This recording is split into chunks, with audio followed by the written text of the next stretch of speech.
Great question. I am personally embarrassed by those churches that take out advertisements in the Wall Street Journal and say, October 28th, Jesus Christ will return.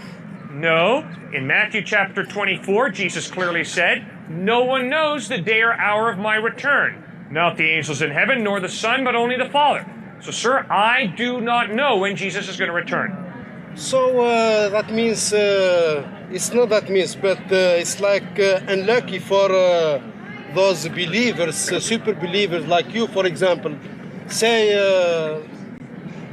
I'm not saying, say somebody dies, like, a great believer dies tomorrow. Yes. And then in a year or so, Jesus Christ will come back to earth. What's the impact on their belief that those who are dead? Or would they know that their Lord came back, or would they do the same thing? I mean, you see what I'm saying? That's a great point you're making. It's the exact point of the people in the church at Thessalonica. So the church of what? In Thessalonica. What's that?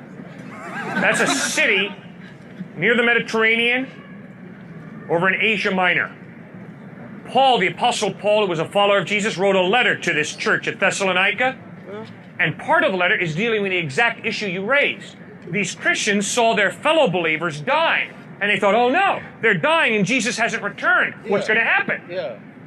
So you're asking the same question they were asking. Yeah. I think it's great. What is and it? Paul writes in 1 Thessalonians chapter 4, for the Lord himself shall descend from heaven with a shout, with the voice of the archangel, with the trumpet call of God, and the dead in Christ will rise first.